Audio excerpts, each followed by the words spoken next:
Bismillahirrahmanirrahim. Assalamualaikum warahmatullahi wabarakatuh. Waalaikumsalam.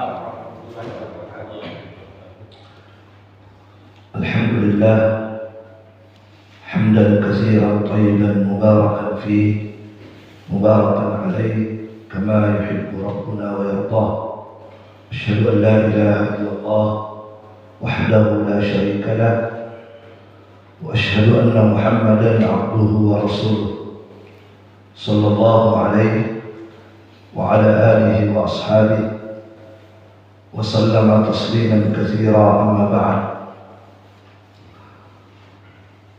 Kaum muslimin rahimani wa rahimakumullah. Alhamdulillah, pada subuh hari ini kita akan lanjutkan pembahasan kita mengkaji kitab Tauhid karya Syekh Muhammad bin Abdul Wahab rahimahullah ta'ala. Pada pertemuan pertama kita sudah menyebutkan biografi penulis kitab, dan juga kita sudah membaca keterangan penulis di awal kitab, di mana beliau memulai kitabnya dengan basmalah. Ya, dan sudah kita jelaskan bahwa memulai tulisan atau apa saja kegiatan-kegiatan yang baik itu disunnahkan mengawalinya dengan basmalah. Baik. Kemudian setelah itu penulis setelah menyebutkan Bismillahirrahmanirrahim, penulis mengatakan kitab Tauhid, kitab tentang Tauhid, kitab tentang Tauhid. Tauhid artinya mengesahkan Allah Subhanahu wa ta'ala. Baik. Jamaah sekalian, para ulama menyebutkan bahwasanya Tauhid itu terbagi tiga. Tauhid ada tiga. Yang pertama Tauhid Rububiyah, yang kedua Tauhid Uluhiyah, yang ketiga Tauhidul Asma was Sifat. Ini tiga jenis Tauhid, dan tiga-tiganya ini harus kita yakini. Harus kita yakini tiga jenis Tauhid dan harus kita amalkan dalam kehidupan kita. Tapi apa itu Tauhid Rububiyah?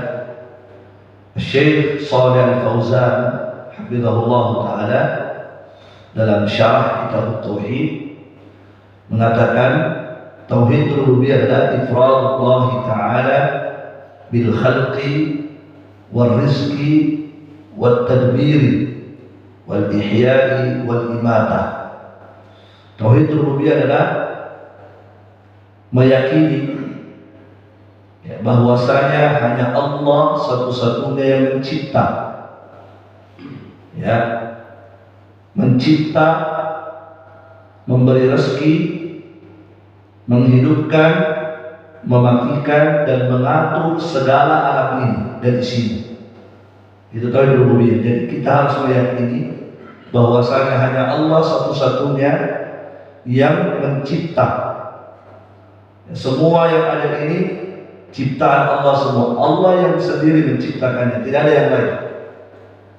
Dan tidak ada yang membantu Allah. Semuanya ini ciptaan Allah, dan Allah sendiri satu-satunya yang mencipta, dan tidak ada yang membantu Allah. Langit yang 7 itu semua ciptaan Allah. Sendiri Allah menciptakan. Ya kan? Semua makhluk gitu yang ada di dunia ini. Langit, bumi, isinya langit, isinya bumi, tumbuh-tumbuhan, hewan, semuanya. Tidak ada yang menciptakan kecuali satu saja, Allah Subhanahu wa ta'ala. Ya. Kemudian memberi rezeki. Semuanya yang memberi rezeki hanya satu, Allah Subhanahu wa Ta'ala.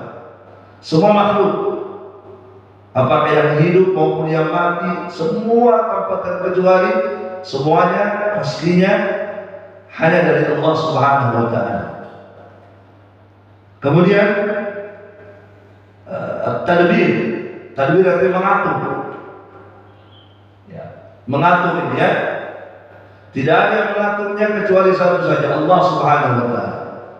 Ya, yang mengatur matahari, mengatur bulan, mengatur hujan, kapan harus turun hujan, di mana turunnya, berapa volume yang turun, ya, bagaimana, apakah itu semua diatur oleh Allah Subhanahu wa Ta'ala.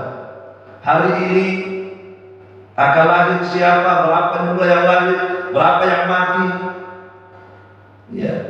Hari ini pokoknya semua yang terjadi ini hanya Allah satu-satunya yang mengaturnya. Ya, tidak ada pengatur lain. Hanya Allah sendiri yang mengatur. Jelas ya? Itu namanya tauhid rububiyah, yaitu meyakini bahwa Allah satu-satunya yang mencipta, mengatur, memberi rezeki, menghidupkan dan mematikan. Jelas ya? Nah, dan tidak ada yang membantu Allah di situ. Tidak ada yang membantu Allah mengatur alam. Tidak ada. Karena ada sebagian keyakinan orang bahwa ada namanya wali kutub. Wali kutub itu adalah wali yang yang mengatur wilayah tertentu. Dia mengatur wilayah tertentu, misalnya wilayah ini. Wali ini yang mengatur. Jadi dia bebas mau apa, mau begini, mau begini. Katanya dia wali kutub. Dia yang mengatur di bagian wilayah situ. Dan mereka meyakini ada wali ini. Itu keyakinan sebagian kaum muslim. Nah, ini tidak benar keyakinan ini. Kenapa? Karena semua yang ada ini satu saja yang mengatur, Allah Subhanahu wa Ta'ala. Seperti ada istilah penguasa pantai selatan, ya kan? Apa itu? Rokidul, gitu ya kan? Dia yang menguasai di situ, dia yang mengatur di situ. Itu tidak benar itu. Nah, jadi penguasa tunggal, pengatur tunggal hanya Allah Subhanahu wa Ta'ala. Jelas ya? Nah, itu tauhid rububiyah namanya. Ini harus kita yakini. Ya. Yang kedua, tauhid uluhiyah. Tauhid uluhiyah. Apa tauhid uluhiyah? Kata beliau, Syekh Shalih Al-Fauzan mengatakan, ifradullah ta'ala ibadah. Yaitu penyerahan semua ibadah hanya kepada Allah. Meyakini bahwa Allah satu-satunya yang berhak diibadahi, tidak ada yang lain. Jadi semua ibadah, apakah ibadah lahiriah seperti sholat, haji, puasa, umroh, atau ibadah batin. Ada ibadah batin namanya seperti takut, berharap, tawakal, cinta. Itu ibadah batin namanya. Cinta, takut, berharap, tawakal. Itu semua hanya boleh diserahkan kepada Allah. Itu namanya tauhid uluhiyah. Jangan serahkan ibadah apapun kepada yang lain, tidak boleh. Ya, ada orang misalnya bernadar di mana, di kuburan. Nadar kan ibadah. Ada orang menyembelih misalnya kan, menyembelih ibadah, tapi dia sembelih di mana? Sembelih di kubur. Jadi semua ibadah itu hanya boleh kita tujukan kepada Allah. Kapan kita tujukan kepada selain Allah, kita jatuh dalam kesyirikan. Itu namanya tauhid uluhiyah. Semua ibadah, apakah ibadah lahir atau ibadah batin, maka itu semua hanya boleh kepada Allah. Misalnya ibadah lahir seperti sholat, umroh, haji, ya kan? Itu ibadah lahir. Ini haji, umroh tidak boleh kita tujukan kepada selain Allah. Kalau ada orang misalnya beribadah, dia sholat, dia umroh, tapi dia menyebutkan Allah, apa namanya itu? Syirik. Tapi dia syirik kecil, namanya dia kan? Itu syirik. Jadi ibadah itu hanya boleh untuk Allah. Tidak boleh kita tujukan kepada yang lain. Tidak boleh kita niatkan untuk yang lain. Nah, itu namanya tauhid uluhiyah. Baik. Kemudian berikutnya yang ketiga, tauhidul asma was sifat. Tauhid asma dan sifat. Apa maksudnya? Kata beliau, annana nuthbitu lillahi subhanahu wa ta'ala ma athbatahu li nafsihi. Ya, tauhidul asma was sifat adalah kita harus menetapkan semua nama-nama Allah dan sifat-sifatnya. Kalau Allah sebutkan itu di Al-Quran dan Nabi sebutkan itu di hadis, maka kita harus juga menetapkan itu. Misalnya ada nama, ada sifat. Ini namanya Allah, ini sifat Allah. Namanya Allah Rahman Ar-Rahim Al-Malik Al-Qudus. Kemudian sifat Allah, Allah marah, Allah murka, Allah tertawa. Itu sifat namanya, sifat-sifatnya Allah kan? Nah, semua nama dan semua sifat Allah ini, kalau Allah sebutkan di Al-Quran dan Nabi sebutkan di hadis, kita sebagai seorang muslim harus apa? Harus meyakini dan menetapkan itu. Tidak boleh kita ingkari. Itu namanya tauhid asma wa sifat. Menetapkan nama dan sifat-sifat Allah yang Allah tetapkan di Al-Quran dan yang Nabi sebutkan dalam hadis. Jelas ya? Baik.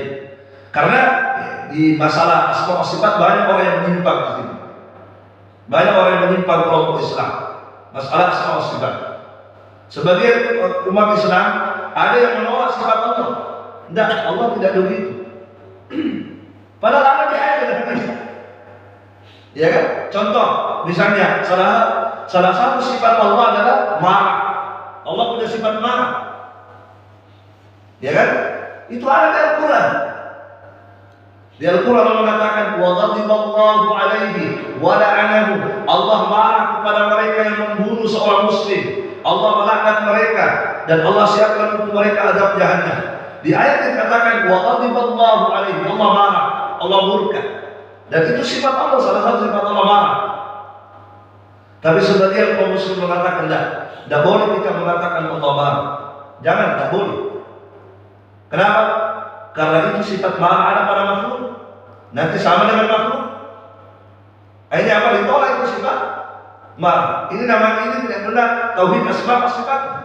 Jadi tauhid asma wa sifat adalah kita harus meyakini semua sifat yang Allah sebutkan. Kalau Allah sebutkan di Al-Quran dan disebutkan di hadis, kita harus apa? Kita harus benarkan itu. Tidak boleh kita ingkari. Ya. Tidak boleh kita ingkari dengan asal apapun. Jelas ya?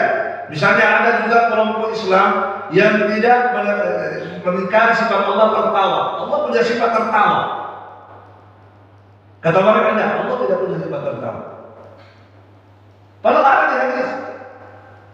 Allah Nabi menyebutkan yadhhabullah ila rajulain. Allah tertawa kepada dua orang. Nah, sebagai orang mengatakan enggak, jangan katakan, tidak boleh kita mengatakan Allah punya sifat tertawa. Nah, itu ya. Ini contoh saja dulu. Jadi asma wa sifat apa? Kita harus mengimani semua nama dan semua sifat. Ya, misalnya di antara nama Allah Ar-Rahman ya. Di antara nama Allah Ar-Rahman. Orang-orang musyrik di masa Nabi tidak percaya dengan tidak mau terima nama Ar-Rahman. Mereka tidak mau, tidak ada itu Ar-Rahman.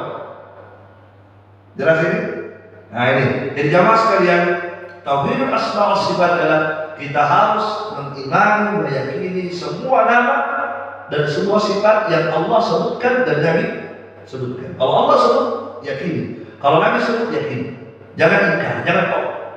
Gitu. Nah, jamaah sekalian, ada berapa ketiga ya? Dari tiga tauhid ini, rububiyah, uluhiyah, asma wa sifat. Yang mana yang diingkari oleh Abu Lahab dan teman-teman? Abu Lahab CS.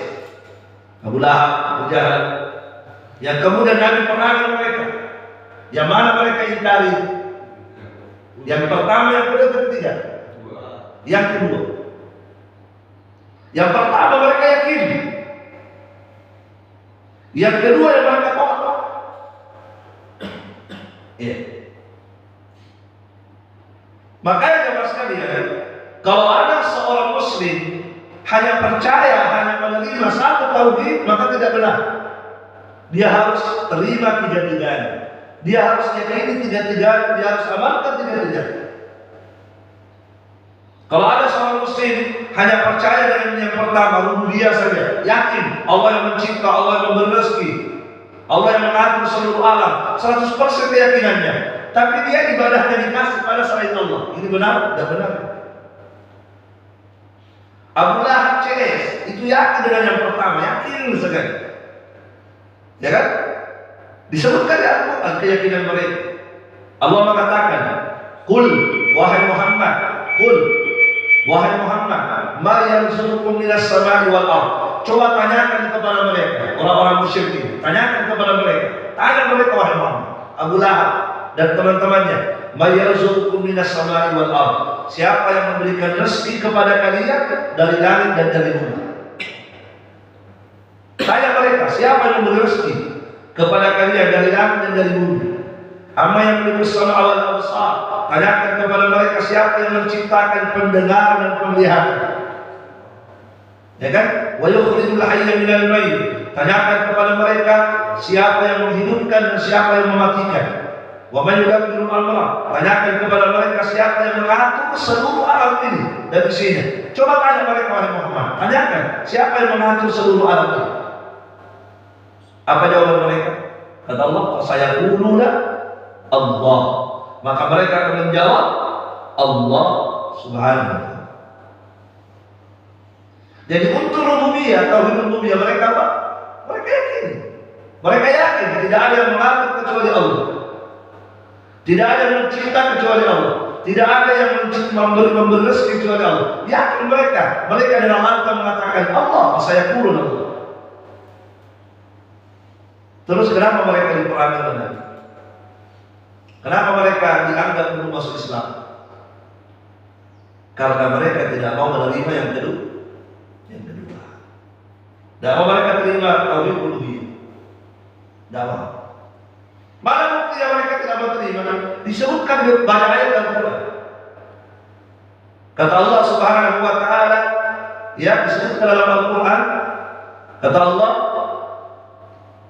ya, innahum idza qila lahum la ilaha illallah yastakbirun.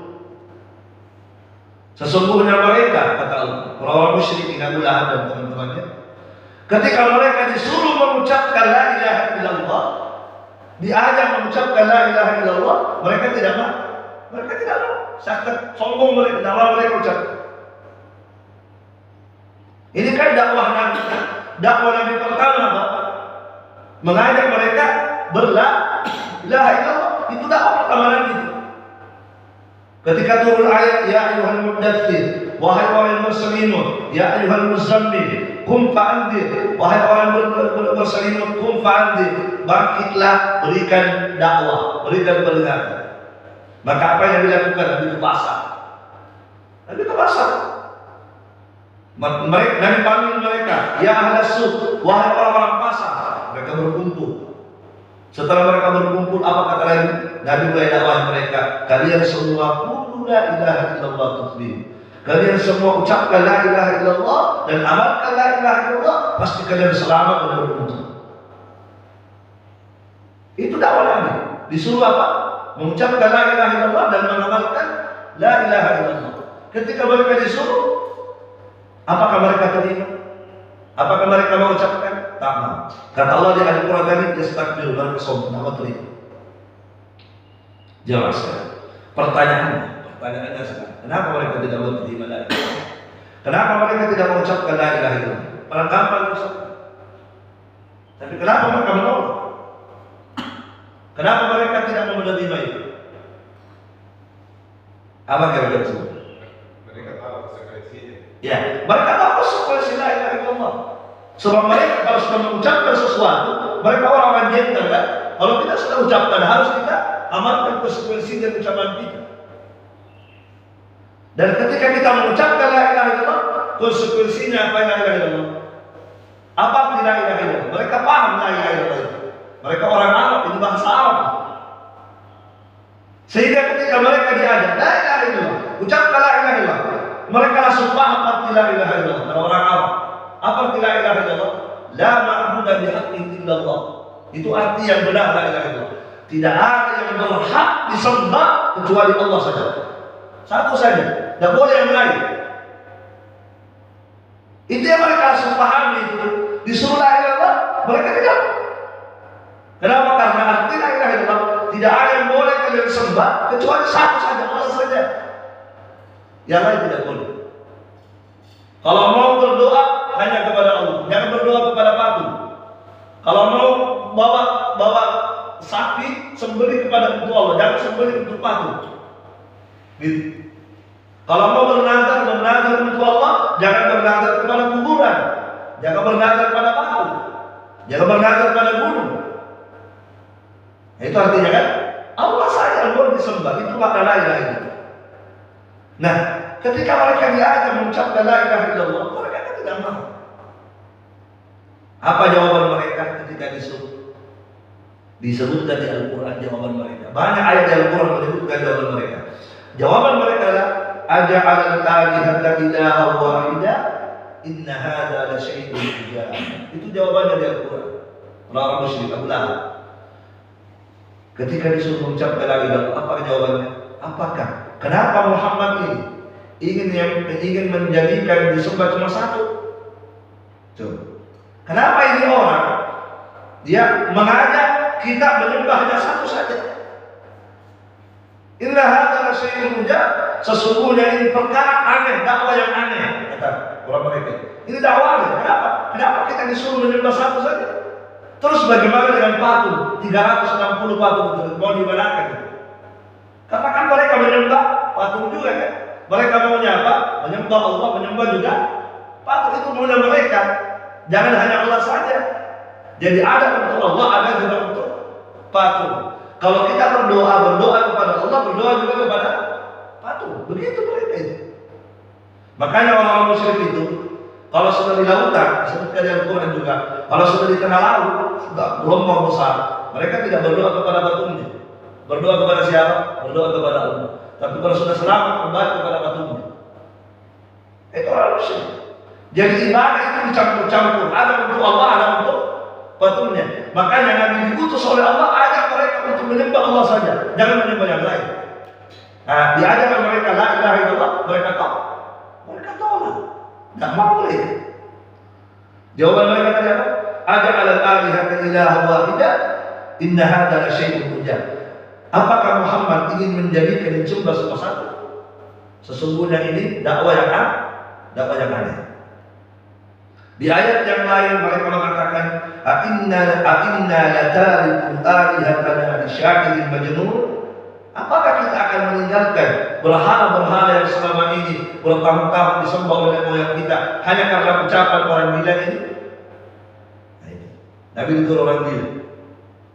Apakah kita akan meninggalkan semua yang selama ini kita sembah hanya karena ucapan orang gila ini? Ya. Abu Lahab paman Nabi ya. Abu Lahab paman Nabi. Ketika Nabi datang ke pasar mendakwakan la ilaha illallah, Abu Lahab itu melempar Nabi. Melempar Nabi sampai berdarah-darah kakinya. Kemudian Abu Lahab mengatakan la tuti'u. Hei kalian orang-orang pasar, jangan kalian ikuti ini orang. Jangan ikuti ini Muhammad. Fa innahu sabiqun kafir. Karena ini orang membawa ajaran baru dan ingin merubah agama nenek moyang. Ini orang apa? Membawa agama baru dan ingin merubah agama nenek moyang. Kenapa sampai bilang begitu? Karena Nabi mengajak mereka meninggalkan berhala, menyembahnya Allah. Sementara agama nenek moyang mereka menyembah berhala gitu. Nah, jelas ya? Jadi yang mana mereka tolak tadi? Uluhiyah. Tidak mau mereka memurnikan ibadahnya untuk Allah. Mereka maunya apa? Dibagi-bagi ibadah. Ya kalau dapat, makanya di Al-Quran juga disebutkan kalau mereka sudah dapat penghasilan petaninya, peternaknya, ya mereka mengatakan waja'alu lillahi mimma taqala al-harth wal an'ami nasiba faqalu hadza lillah wa hadza bi zammihi. Mereka bagi dua, ini untuk Allah, ini hasil tanaman kita untuk Allah, ini untuk berhala. Jadi ada untuk Allah, mereka persembahkan hasil tanamannya, sebagian hasilnya disebar untuk apa? Untuk berhala. berhala. Ini sama bentuk kesyirikan kepada Allah Subhanahu wa taala. Jadi jelas ya. Nah, inilah yang menyebabkan mereka diperangi oleh Nabi. Karena mereka menolak la ilaha illallah. Ya, mereka tidak mengucapkan karena mereka paham dan tahu konsekuensinya. Kalau kita ucapkan la ilaha illallah berarti kita harus buat 360 patung di Ka'bah. Mereka kan di Ka'bah itu 360 patung jumlahnya. Belum yang di luar Ka'bah. Belum yang di luar Ka'bah. Ada 3 berhala besar mereka itu. Ada 3 berhala besar mereka itu orang musyrik. Ini yang mereka sangat agungkan. Di luar yang 360. Ada 3 berhala besar mereka. Mereka sangat andalkan itu 3. Yang pertama mereka kasih nama Lata. Yang kedua mereka kasih nama Uzza. Yang ketiga mereka kasih nama Al-Manat. Jadi ini 3 berhala pokok mereka itu. Lata, Uzza dan Manat. Yang kasih nama mereka sendiri. Ini Lata, ini Uzza, ini Manat. Apa itu Lata? Lata itu kuburan orang soleh. Jadi dulu ada namanya orang soleh namanya Lata. Lata ini ketika dia hidup suka membuat roti, ya, dan membagi-bagi kepada orang yang haji, orang soleh. Setelah Lata meninggal, mereka bangun kuburannya orang soleh dan mereka beribadah kepada kuburan orang soleh. Kalau Uzza itu pohon. Kalau Uzza itu pohon besar. Pohon besar yang dianggap keramat, kemudian dikasih sekelilingnya apa? Bocok-bocok, dikasih apa? Bocok-bocok. Dikasih kelambu-kelambu gitu kan. Akhirnya mereka sebut Lata itu pohon, tapi mereka kasih nama Uzza. Mereka yang kasih nama Uzza. Kalau Al-Manat itu apa? Batu ini diukir, batu dihias, diukir. Ya baru dikasih bangunan, kayak dikasih rumah-rumah itu batu itu. Nah, batu ini, di sinilah batu ini mereka sering membawa sembelihannya mereka. Mereka sering bawa kambing, sapi di batu itu. Mereka sembelih di batu itu. Makanya disebut Al-Manat. Kenapa mereka kasih Al-Manat? Kata ulama, dikasrati ma yuhradu fihi minad dima. Karena banyaknya darah yang dialirkan di sini. Maka diberi nama Al-Manat. Karena itu batu, setiap mereka mau menyembelih mereka bawa situ sembelih di sini. Sampai berlumuran darah itu batu. Mereka yakin kalau kita sembelih di situ begini. Sama dengan orang sekarang, ya, kambingnya dibawa ke kuburan Syekh Yusuf. Sama. Ya kan? Nanti penjual kambingnya bilang kita sembelihkan. Bayar saja. Pergi orang yang disembelih. Jadi ini semua adalah agama-agama jahiliyah. Inilah yang diperangi oleh Rasulullah Sallallahu Alaihi Wasallam. Allah mengutus Nabi Muhammad untuk mengajak mereka untuk mengamalkan la ilaha, bukan sekedar ucapan la ilaha, bukan sekedar la ilaha, sekedar pengamalannya itu. Ibadah hanya boleh kepada Allah, tidak ilaha. Tidak boleh, tidak ada yang berhak disembah diibadahi kecuali Allah saja, satu saja. Ini harus kita aplikasikan dalam hidup kita. Tawakal hanya kepada Allah. Itulah ilaha illallah itu. Itu konsekuensi la ilaha illallah, bertawakal hanya kepada Allah. Takut hanya kepada Allah. Cintamu hanya boleh lebih besar kepada Allah. Kamu boleh cinta kepada istrimu, boleh cinta kepada anakmu, tapi cintamu kepada Allah harus melebihi segala-galanya. Itulah la ilaha illallah. Itu tauhid. Silakan mencintai, boleh Anda takut kepada manusia, boleh, tapi takutnya Anda kepada Allah harus mengalahkan takut kita kepada manusia. Kapan kita lebih takut kepada manusia daripada takut kepada Allah, maka bermasalah la ilaha illallah kita. Jelas? Silakan, boleh takut kepada orang, boleh. Takut kepada bos, takut kepada polisi, takut kepada, boleh saja. Tapi jangan sampai takutmu kepada makhluk mengalahkan takutmu kepada Allah. Saya takut dipecat. Padahal itu diharamkan oleh Allah kan? Allah haramkan itu pekerjaan. Tapi dia Bosnya menyuruh sesuatu misalnya, lakukan itu. Tapi itu haram dalam agama. Disuruh sama bos, kerjakan itu. Tapi itu jelas haram. Allah melarang itu. Tidak boleh lakukan itu dalam agama Allah. Ternyata apa? Dia lebih memilih mengikuti bosnya daripada, berarti dia lebih takut kepada siapa? Lebih takut kepada bosnya daripada takutnya kepada Allah. Ini bermasalah la ilaha illallah. Jelas ya? Masalah cinta, masalah takut, berharap. Boleh kita berharap kepada manusia, tapi jangan sampai harapan kita kepada manusia mengalahkan harapan kita kepada Allah Subhanahu wa taala. Tawakal. Ini masalah tawakal ini paling berat, tawakal. Ya kan? Nah, dan ini semua ibadah. Ini semua ibadah. Nah, ibadah ini semua ibadah tadi ini harus hanya boleh kita tunjukkan kepada Allah. Itulah makna la ilaha illallah. Ya. Jadi kalau ada orang meyakini ya Allah, saya tahu Allah memberi rezeki, saya tahu Allah yang menghidupkan, saya tahu Allah yang mematikan. Dia yakin Allah memberi rezeki, tapi dia pergi ke pohon cari apa? Ada banyak orang begitu. Dia yakin Allah memberi rezeki, tapi dia bergantung pada jimat. Paham kan? Rezeki di tangan Allah, betul. Dia yakin rezeki di tangan Allah, betul di tangan Allah. Tapi ketika dia kesulitan ekonomi, kemana dia? Pergi cari ilmu pesugihan. Di mana ilmu pesugihan itu akan diajar kesyirikan. Mana keyakinan Anda bahwa Allah memberi rezeki? Kalau Anda yakin Allah memberi rezeki, berharap kepada rezeki. Minta kepada Allah rezeki, jangan minta rezeki pada pohon. Gitu. Jadi dia yakin rububiyah, tapi dia batalkan uluhiyah. Dia yakin Allah memberi rezeki, tapi di waktu yang lain dia minta rezeki di mana? Minta rezeki di kayu-kayu, minta rezeki di batu-batu. Ya, barakallahu. Jelas ya? Nah, jadi ini Bapak sekalian, ini 3 tauhid ini harus kita permantap. Keyakinan kita rububiyah, keyakinan kita Allah memberi rezeki. Ya, Allah yang menghidupkan, Allah yang mematikan. Ya, masya Allah ya. Kalau kita yakin Allah yang menghidup, Allah yang mematikan, tidak ada yang lain. Kalau Allah menghendaki kita hidup, kita akan hidup. Kalau Allah menghendaki kita mati, kita akan mati. Sekalipun manusia berkumpul membunuh kita, kalau Allah menghendaki kita tetap hidup, kita akan hidup. Tidak akan mati kita. Itu tauhid rububiyah namanya. Kita yakin, ya Allah yang mengatur segala alam ini. Semua diatur oleh Allah. Termasuk apa?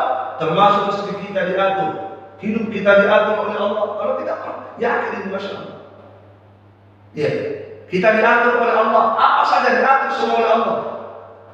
Termasuk tadi misalnya, saya mau berangkat ke sini, tiba-tiba mules, itu diatur semua oleh Allah. Kan begitu? Semua yang terjadi tidak ada yang lepas dari pengaturan Allah. Itu namanya rububiyah itu.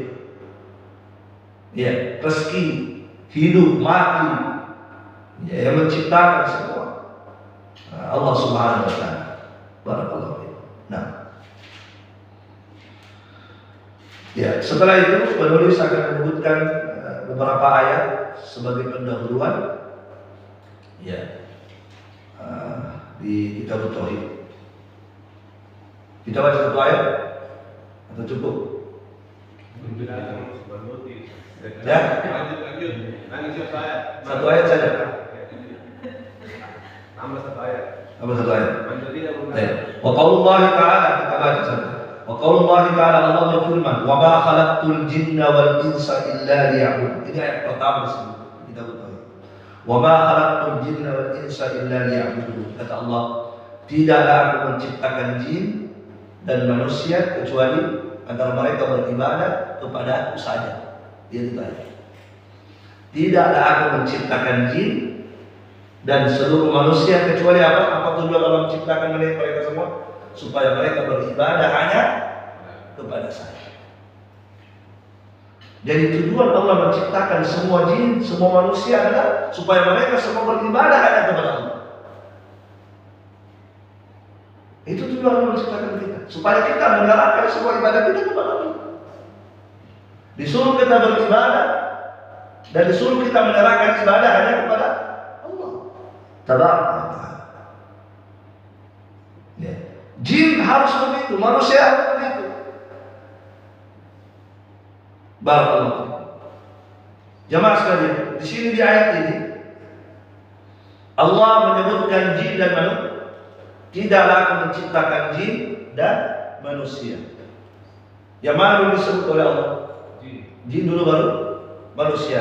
Ayat ini menunjukkan bahwa yang pertama, yang kedua dicipta oleh Allah jin dulu. Baru setelah itu Allah ciptakan manusia. Dari jin dulu dicipta oleh Allah, baru manusia. Nah, barakallahu fikum. Disebutkan di ayat yang lain, kata Allah Subhanahu wa taala, "Wal janna khalaqnahu min qablu min nar samum."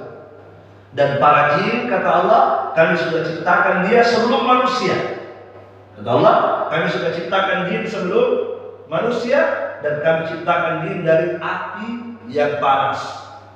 Api yang panas. Nah, jadi jin itu tercipta dari mana? Dari api. Kalau manusia tercipta dari tanah. Nah, barakallahu. Ya, ada riwayat menyebutkan, ya, riwayat dari sahabat Ibnu Umar, baik jarak antara jin dan Nabi Adam yaitu 2000 tahun. Jadi jarak antara jin dan Nabi Adam, Nabi Adam pertama kan, manusia pertama Nabi Adam. Jarak antara jin dan Nabi Adam itu 2000 tahun jaraknya lawan.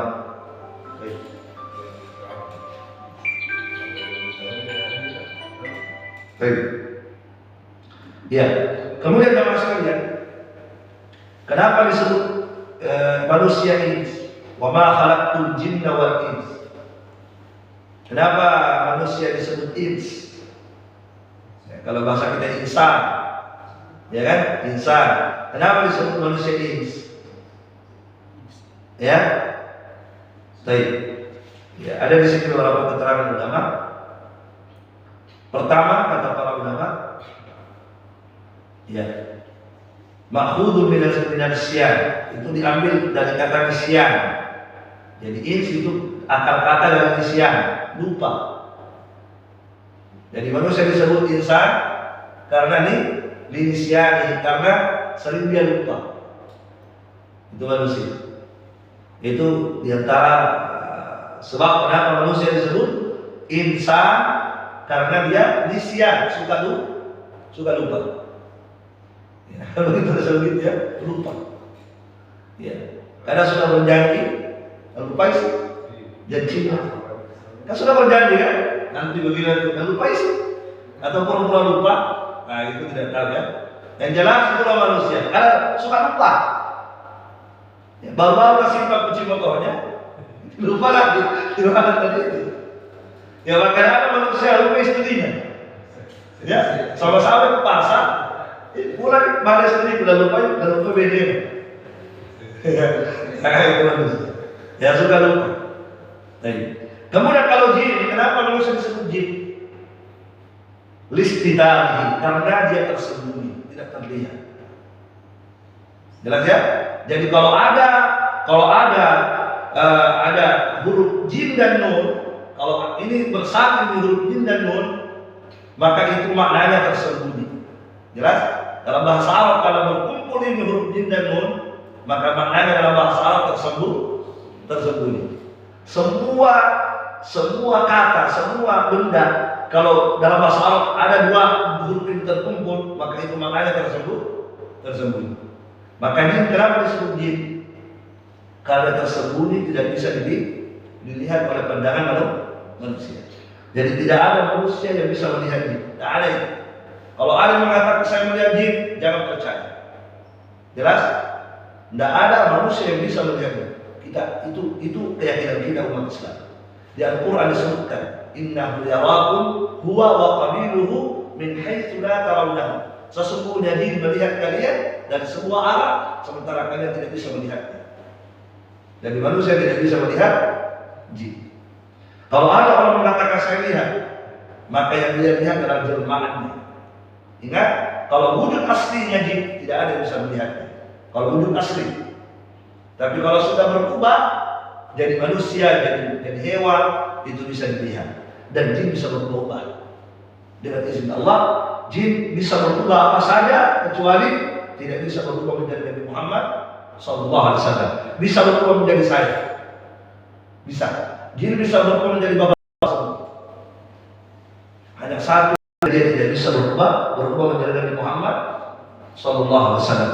Jin bisa berubah menjadi pohon, bisa berubah menjadi anjing, bisa berubah menjadi hewan, bisa. Ya. Nah, kalau ada orang yang mengatakan saya melihat jin, yang dia lihat apa? Jelmaan, seperti Abu Hurairah. Abu Hurairah menangkap jin. Abu Hurairah menangkap jin, tapi dia tangkap adalah sudah jadi manusia itu jin. Dalam bentuk manusia mencuri harta zakat kan? Dia curi harta zakat, ditangkap oleh Abu Hurairah. 3 malam begitu ditangkap, maka dilapor ke Nabi, apa kata Nabi itu jin. Tapi jinnya sudah jadi berubah menjadi manusia. Kalau jin sudah berubah menjadi manusia, berubah menjadi yang lain, bisa dilihat. Tapi kalau wujud asli, tak ada manusia yang mampu melihatnya dalam bentuk asli. Jelas? Barakallahu. Nah, jamaah sekalian rahimani wa rahimakumullah, itu jin ya. Jadi seluruh manusia, seluruh jin diciptakan oleh Allah untuk beribadah hanya kepada Allah Subhanahu wa taala. Maka jamaah sekalian, jin sama dengan manusia. Tidak ada beda. Kalau manusia disuruh sholat, mereka juga harus sholat. Tidak ada beda. Kalau kita disuruh puasa, mereka juga harus puasa. Maka kalau di manusia ada orang soleh, ada orang toleh, di jin juga begitu. Ada orang solehnya, ada jin yang tidak soleh. Sama dengan manusia. Tidak ada beda. Cuma bedanya mereka lain alam, ya kan? Mereka tidak terlihat di alam, mereka tidak terlihat alamnya. Kita di sini. Mereka tidak kelihatan. Itu beda. Tapi dari sisi agama sama. Manusia sama dengan jin. Disuruh beriman kepada Nabi Muhammad sama dengan kita. Mereka sholat subuh, mereka sholat isya, mereka puasa, mereka sedekah, mereka sama dengan manusia. Makanya disebutkan dalam Al-Quran, wa min apa? Apa itu? Lupa. Enggak, di surah Jin itu. Wa minna shalihuna wa minna duna dzalik. Di antara kami para jin ada yang soleh. Wa minna, di antara kami ada yang tidak soleh. Wa minna muslimuna wa minna al-qasiduna. Di antara kami jin ada yang muslim, ada yang tidak muslim. Sama dengan kita. Ya. Kalau di Islam ada Syiah, mereka juga ada begitu, ada Syiahnya juga. Betul. Sama dengan kita. Karena mereka juga belajar ilmu agama. Mereka juga ikut seperti kita. Mereka juga belajar ilmu agama. Ada ulamanya, ada yang mengajari mereka ilmu agama. Dan mereka seringnya ikut pelajarannya manusia. Mereka sering ikut di majelis taklimnya manusia itu jin. Disebut dalam Al-Quran, wa isarafna ilaika nafaran minal jin yastami'una al-Quran falamma hadaruhu qalu ansitu. Kata Allah di Al-Quran. Ya, ingatlah kata Allah ketika kami alihkan jin kepadamu wahai Muhammad untuk mendengarkan ilmu yang kamu sampaikan. Ya, ketika mereka falamma hadaruhu, ketika mereka sudah hadir di majelisnya Nabi, qalu ansitu, maka mereka berkata, diamlah, kita dengarkan apa yang Nabi sampaikan. Ya, mereka juga belajar ilmu agama. Sama dengan manusia, ada yang taat, ada yang tidak taat. Makanya biasa orang-orang yang sering dimasuki oleh jin itu dia yang kurang ajar dia. Kalau jin yang soleh tidak akan masuk pada tubuh manusia. Karena dia tahu itu boleh. Memasuki tubuh manusia itu kan boleh, tidak boleh itu dosa. Tapi yang masuk ke tubuh manusia hanya jin-jin yang fasik, hanya jin-jin yang tidak beres. Ya, apalagi jin yang sudah kerjasama dengan para dukun. Tapi kalau jin soleh, tidak akan. Dan dia tahu ilmu agama. Dia mengerti itu kezaliman. Terakhir sekali, saya sebutkan di sini kisah. Ya. Kisah dari Al-A'mash. Al-A'mash ini ulama hadis, gurunya Imam Bukhari. Ini Al-A'mash gurunya Imam Bukhari, ulama hadis. Baik. Kata Al-A'mash, taruhu ilaina jinniyun. Ketika Al-A'mash sedang mengajarkan ilmu agama, ulama ya banyak dihadiri majelis enggak besar.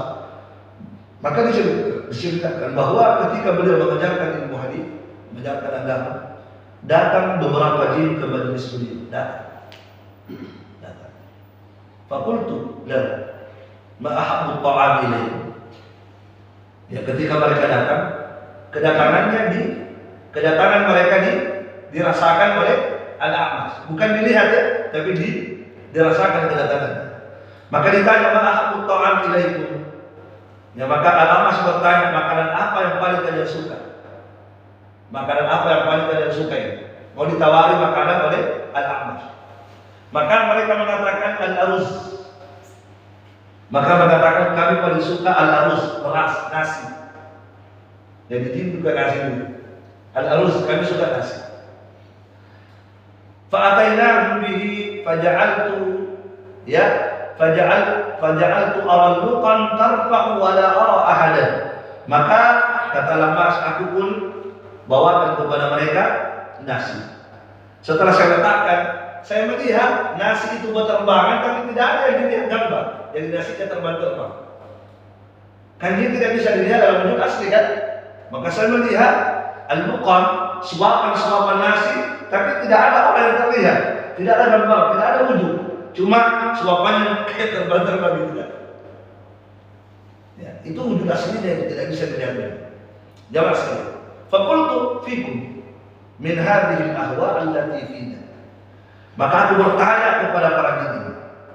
Ya, A'mash bertanya, apakah di tengah-tengah kalian ada juga orang-orang yang mengikuti hawa nafsu beragama? Apakah ada di antara kalian yang beragama mengikuti hawa nafsunya seperti kami manusia ada yang beragama begitu hawa nafsunya diikuti? Walaupun bertentangan dengan dalil, hawa nafsunya diikuti. Apakah di tengah kalian ada juga seperti kami manusia? Maka mereka mengatakan na'am. Nah, iya ada juga seperti kami begitu, beragama hawa nafsu itu. Maka aku bertanya lagi, Al-A'mash bertanya lagi, faman rafidatu fikum. Nah, kalau orang-orang Syiah Rafidah di tengah-tengah kalian bagaimana?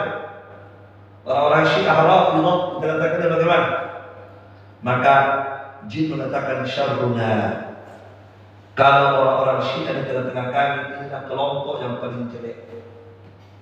Inilah kelompok yang paling jelek. Kami ini orang-orang Syiah ini. Paham? Jadi di tengah-tengah mereka ada juga Syiah. Dan kata jin, ya, yang paling jelek di tengah kami ini kelompok Syiah. Subhanallah. Namanya Syiah ya, kalau di dunia ini markasnya di Iran ya. Markasnya di Iran. Ya, kalau di Yaman banyak. Kalau di Yaman itu ya Syiah yang paling banyak itu daerah utara.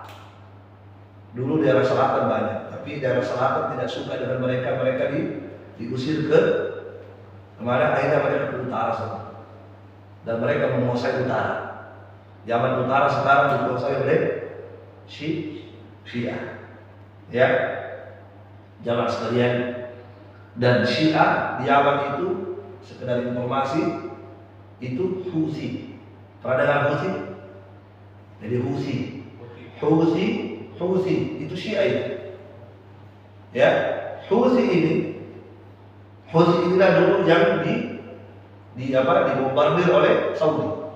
Ketika Saudi mengirim ke Yaman itu, banyak orang salah paham, dikira orang Muslim dibantai, tidak. Yang dibantai oleh orang Syiah itu, dibantai oleh Saudi adalah orang Syiah, Houthi-nya, orang Houthi. Jelas ya? Houthi ini Syiah yang sangat ekstrim. Ya, kami biasa di Yaman itu tahu mereka. Ya, mereka itu di Syiah di Yaman itu di masjidnya itu jelas, masjid mereka lebih banyak. Kalau azan, mereka azannya lain. Ya, kalau azan bukan hayya 'alas shalah, bukan hayya 'alas shalah, tapi hayya 'ala khairil amal. Mereka ganti hayya 'alas shalah menjadi hayya 'ala khairil amal. Ayo kepada amalan yang paling baik.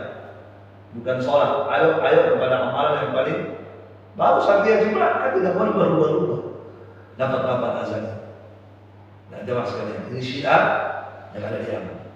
Dan jangan Kalau saya sendiri tidak pernah percaya ketika ada berita Houthi menyerang Israel. Lah, tidak percaya. Houthi menyerang Israel. Dan saya tidak dapat berita itu. Houthi menyerang Israel. Tidak percaya. Kenapa? Israel Yahudi.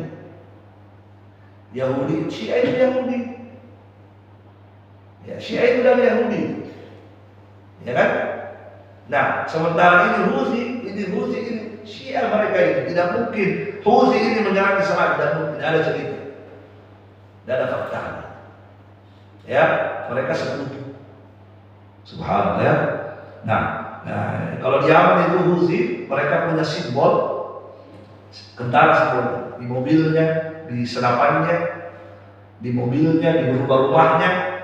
Ya, kalau dapat ada simbolnya itu tertulis al-mautu li Amerika, al-mautu li Israel, an-nusratu lil Islam.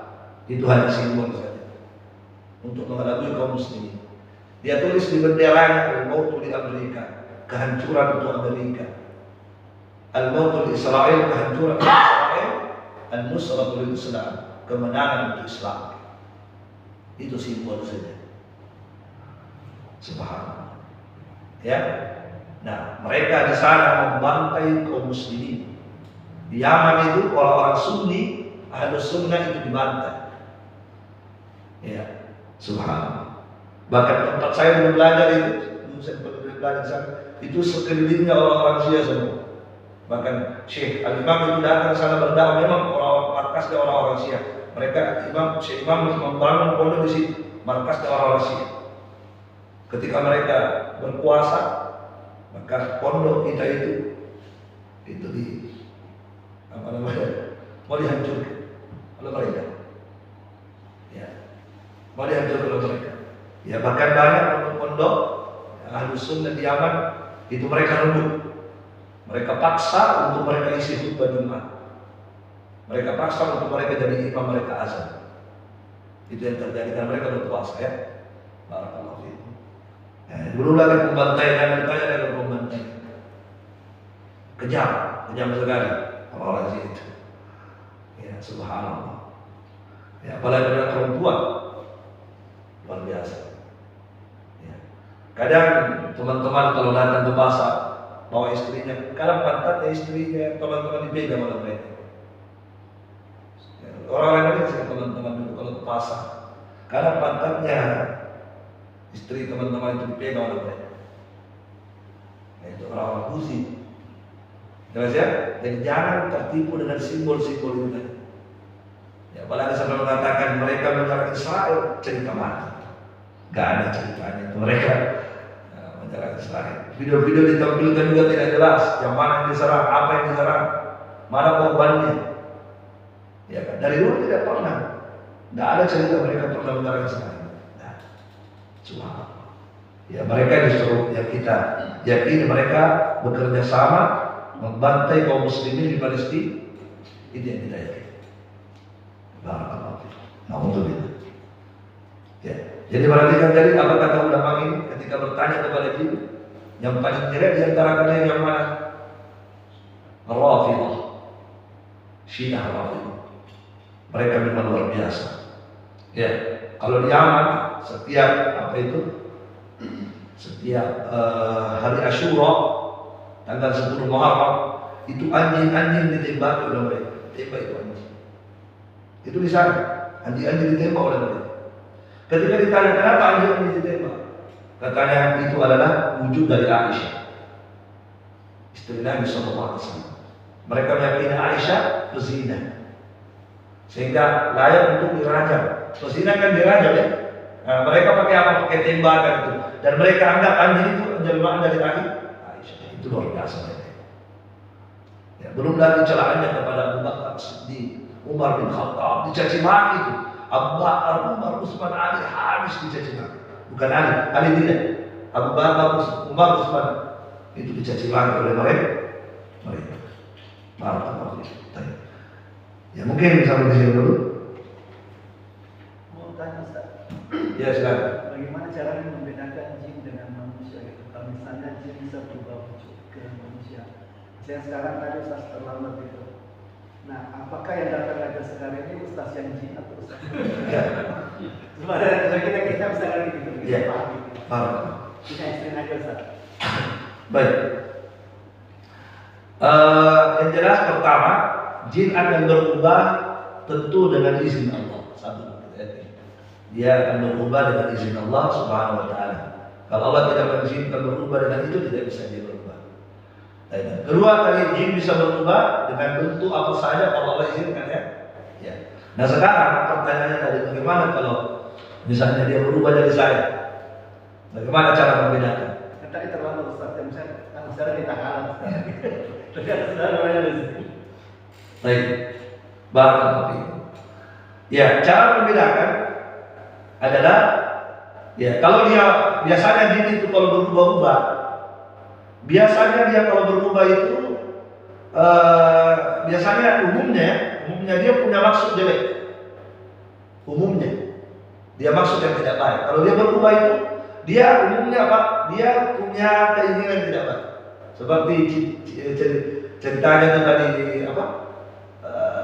Abu Hurairah menangkap itu jin, dia curi zakat. Jadi kalau kita lihat jin yang berubah itu umumnya dia berubah ketika dia berubah ada maksud tidak baik. Nah, jamaah sekalian, dari situ bisa kita paham. Misalnya dia datang menceritakan sesuatu, mengajarkan sesuatu. Kalau jin yang berubah itu biasanya dia akan membawa sesuatu yang aneh-aneh, ya kan? Nah, di situ kita bisa paham, oh ini kayak ilmu kenal ini. Dan biasanya, contoh juga, jin itu sering berubah bentuk pada bentuk manusia sudah wafat, sudah tidak ada, sudah meninggal dengan orang. Dia biasa berubah jadi itu, sering berubah jadi itu. Orang sudah meninggal, tiba-tiba dia muncul dengan wujud yang orang yang sudah meninggal itu. Sering dia berubah jin begitu, berubah menjadi manusia yang sudah wafat. Itu sering terjadi begitu. Nah itu gampang sekali kita oh ini jin ini. Kenapa orangnya sudah wafat? Gitu.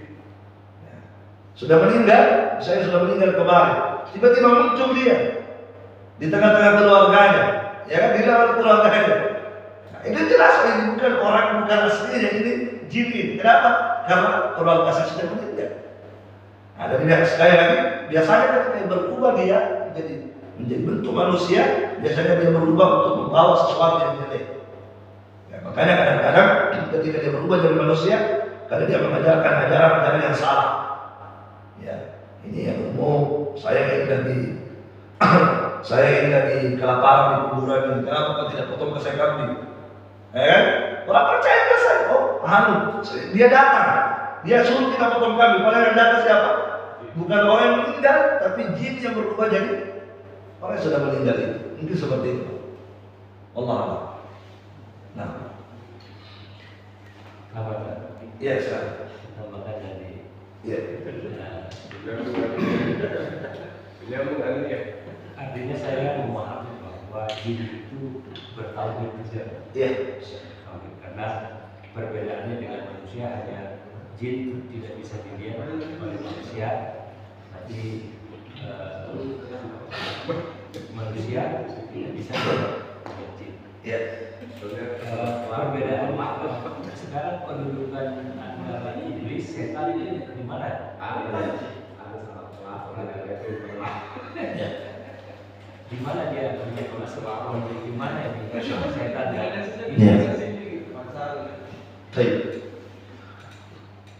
Baik. Pertanyaan beliau bagus. Jadi ada setan, ada jin, ada apa? Iblis, tiga ya. Kadang-kadang orang biasa bingung, yang mana ini? Ya, kayak begini. Kalau jin itu dari iblis. Jadi iblis itu jin juga. Iblis itulah nenek moyangnya jin. Iblis itu nenek moyangnya jin. Sama dengan manusia. Siapa nenek moyangnya manusia? Bagi ada. Begitu dia. Jelas ya? Makanya disebut dalam Al-Quran, wa idh qulna, apa itu? Ya. Ketika Allah menyebutkan tentang iblis disuruh sujud ya, disuruh sujud kepada Adam. Allah mengatakan kana minal jinni, kana minal jin, fafasaqa an amri rabbih. Nah, kata Allah, iblis ini adalah dari bangsa jin. Dia jin, tapi dia fasik. Dia menjadi fasik, melanggar perintah Allah. Maka disebutkan jin fasik itu. Jadi jin ini adalah apa? Nenek moyangnya apa? Iblis adalah nenek moyangnya jin. Ya. Nah, kalau iblis jelas dia menentang. Nah, dari iblis inilah berketurunan. Jadi dia jin ini dari keturunan siapa? Iblis. Nah, dari keturunan iblis ini ada yang soleh, ada yang tidak soleh. Sama dengan Nabi Adam. Nabi Adam berketurunan, ada yang soleh, ada yang tidak soleh. Gitu. Jelas ya? Nah, sudah bisa dilihat bagaimana kalau jin itu dari bangsa apa? Iblis itu adalah nenek moyangnya jin. Kalau manusia nenek moyangnya Nabi Adam. Terus setan. Setan itu adalah sifat. Setan itu sifat. Ya, makanya disebut setan. Kenapa setan artinya? Setan artinya semua yang keluar dari ketaatan kepada Allah itu disebut setan. Makanya setan itu bisa melekat pada jin, bisa melekat pada manusia. Kenapa? Karena setan itu sifat.